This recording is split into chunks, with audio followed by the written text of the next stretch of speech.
हम मीनू झा गोर लगै छी समस्त मिथिलावासी के। आदरणीय श्री मणिकांत झा जी के रचना एकटा भगवती के गीत लऽ कऽ उपस्थित छी। धन्यवाद। जय मिथिला, जय मैथिली।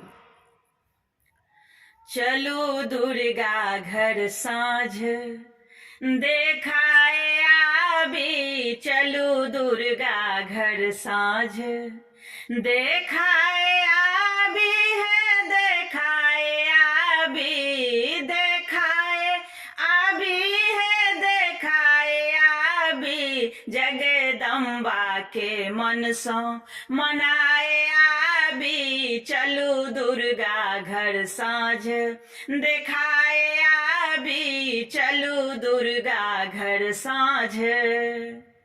दुर्गा के दर्शन सो दुख दर्द दूरे, मनक मनोरथ सब होई पूरे। दुर्गा के दर्शन सो दुख दर्द दूरे, मनक मनोरथ सब होई पूरे। जननी के फूल चढ़ाए आबी, हे जननी के फूल चढ़ाए आबी, चलू दुर्गा घर साँझ देखाए आबी, चलू दुर्गा घर साँझ।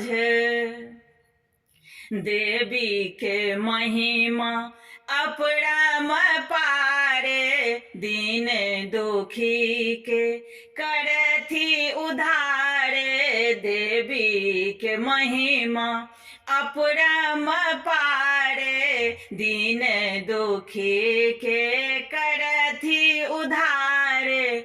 हमहु सब अर्जी लगाए आबी, हे हमहु सब अर्जी लगाए आबी, चलू दुर्गा घर साँझ देखाए आबी, चलू दुर्गा घर साँझ।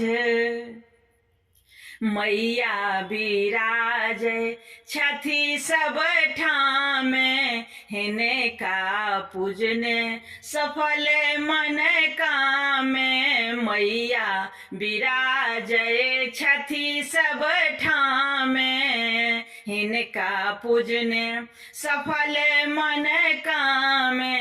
मणिकांत गीत सुनाए आबी, हे मणिकांतक गीत सुनाए आबी, चलू दुर्गा घर साँझ देखाए आबी, चलू दुर्गा घर साँझ देखाए आबी है, देखाए आबी, जगदम्बा के मन सो मनाए आबी, चलू दुर्गा घर साँझ देखाए आबी, चलू दुर्गा घर साँझ।